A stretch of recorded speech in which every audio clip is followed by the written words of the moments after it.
ng bagong kalaban. Virus na kumitil sa buhay ng mahigit 4,000 na sa buong mundo at dumapo sa mahigit 100,000 na. Ito ang coronavirus o COVID-19. Ngayon lang ito nangyari. Ang buong National Capital Region o ang Metro Manila nasa ilalim na ng community quarantine o lockdown. Matapos itaas sa Code Red Sub-Level 2 ang COVID-19 sa Pilipinas. Ibig sabihin, meron ng community transmission o hawaan ng virus sa ating mga komunidad. Just a matter of protecting and defending you from COVID-19. World Health Organization na mismo ang nagdeklara ang outbreak ng COVID-19 isa ng pandemic sa buong mundo na kumakalat. Almost 100 countries na yung nagkaroon nito. Sa global picture, more than 100,000 cases na siya. Tapos ang spread of infection niya mabilis. Isa sa mga bansang unang nagpatupad ng nationwide lockdown ang Italy, kung saan hindi bababa sa 1,000 ang namatay. Isa sa mga Pilipinong naninirahan doon ang minsan na naming naitampok, si Ryan Mendoza. Wala, ako lang talagang tao dito. Pag lalabas sila, kailangan nila na may certificate kung bakit ako nasa labas ng bahay. Maraming lugar daw sa Italy ngayon, ghost town. Samantala, ang ina ni Ryan na si Marites dito sa Pilipinas, alalang-alala. Naisip ko po, yung anak ko, baka maawa. Nakakatakot po, marami na pinapatay. Kumusta ka na, anak? Wala, kamusta ako ko naman. Mag-ingat ka dyan, paano ginagawa mo dyan? Hindi ako na lumalabas. Magkaingat ka dyan. Love you, sup-sup. Natatawa ka, naiyak ka pa. Naiyak ako sa'yo, ah. Ba't ka naiyak pa, ma'am? Siyempre, nabis ko siya. Baba, anak. Isa pang bansang may pinakamaraming kaso ng COVID-19 sa labas ng China, ang South Korea, kung saan naroon ang estudyanteng si Ayen. Ito yung tinatawag na international dormitory kasi lahat ng nakatira dito, mga foreigners lang. Yung mga estudyante dito sa dorm namin, nagsiuwian. So yan, makita nyo, blank. Wala na sila dyan. Bago tayo lumabas, kailangan muna natin mask. Kahit nasa elevator, kailangan naka-mask, tapos mayroong mga guidelines.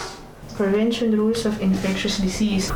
Sa South Korea, mabilis ang testing. Kailangan every pasok at labas sa sanitize. Mahalaga. Meron pa ngang drive-thru. Ito ang dahilan kung bakit sinasabing tila tama ang pag-manage ng South Korea sa pagkalat ng sakit. Samantala, kanselado ang malalaking mga pagtitipon doon. Kabilang na ang concert sana ng pinakasikat na boy band ngayon ng South Korea, ang BTS. Kaya naman si Ems, hinayang na hinayang ngayon, lalo pat matagal niyang pinag-ipunan ang pambili ng tiket para sana sa concert ng BTS sa susunod na buwan. Kung may boyfriend breakup, siguro mas masakit pa yung naramdaman ko. Andiyan na yung dream mo, tapos bigla siyang mawawala. Wala na, parang nawala lahat ng dreams ko na makita sila. Parang kaming, alam mo yung namatayan.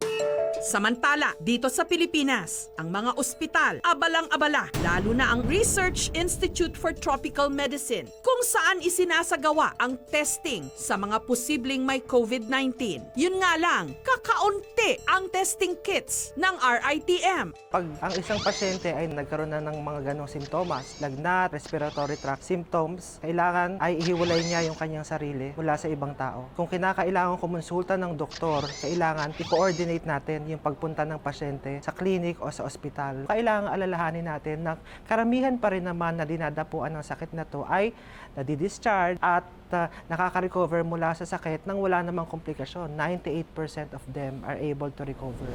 Hindi lang COVID-19 ang kauna-unahang sakit na nagsimula sa China. Nauna na riyan ang third plague pandemic na nagmula sa probinsya ng Yunnan taong 1855 na kumitil sa buhay ng tinatayang 12 million na tao sa buong mundo. Nakarating din ang sakit na yon sa Pilipinas taong 1912. Sa 17 kaso noon sa bansa, 15 ang namatay.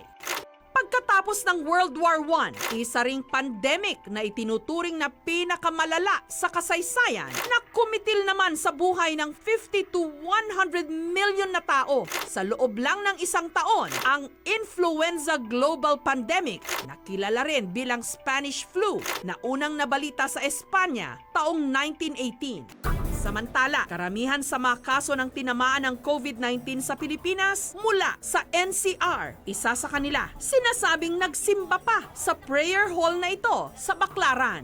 Ayaw naman po dito sa ating mga kapatid na Muslim, ano naman daw po, lahat naman po daw na nagsasamba dito, halos kakilala naman nila. Kagaya na sinabi nila, mukhang hindi naman daw po dito. Ang ginawa po ng ating kapitan, nag-disinfect dito along Bay Gabriel, yan po, kahapon. Ang isa naman, sinasabing dumaan sa kalyeng ito sa Caloocan. Oh, guys, may virus ka na ba? Umumal kami ngayon dahil gawa ng natakot kayo mga pasahero, bumababa na sa ibang area. Ang COVID-19 na ipapasa sa pamamagitan ng droplets o laway. Sa pinakahuling tala ng Department of Health, mahigit 100 na ang mga kaso ng COVID-19 ngayon sa Pilipinas. Mahigit 10 na ang namatay.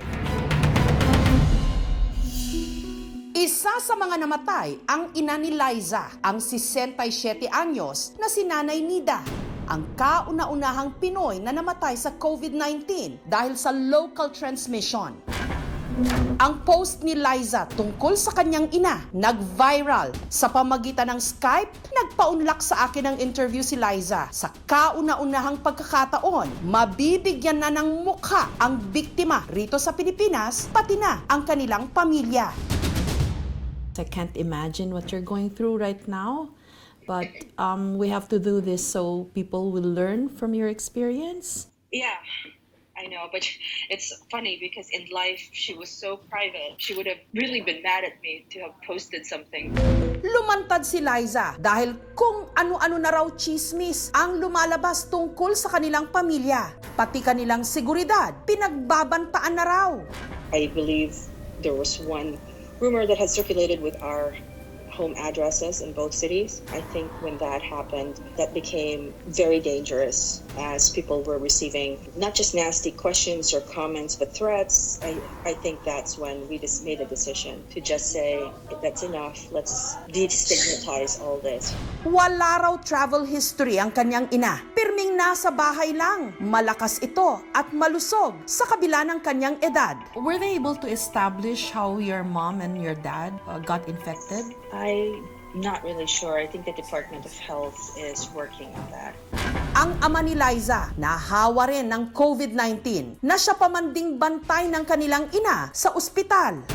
How's your dad, Liza? My dad is stable for now, thank you. I just can't imagine, Liza, what your family is going through with all of you there in the States and your dad here being alone and your mom. You said in your message that she just died alone and she was cremated and there was no family at all by her side because everyone's under quarantine now. It makes us feel helpless to be so far. We are struggling with trying to figure out how to best care right now for my dad. But with respect to my mother, it is pretty painful to even think about her last few days.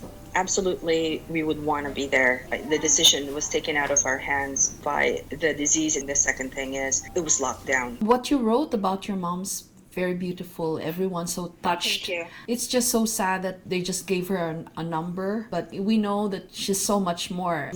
My mom was a force of nature.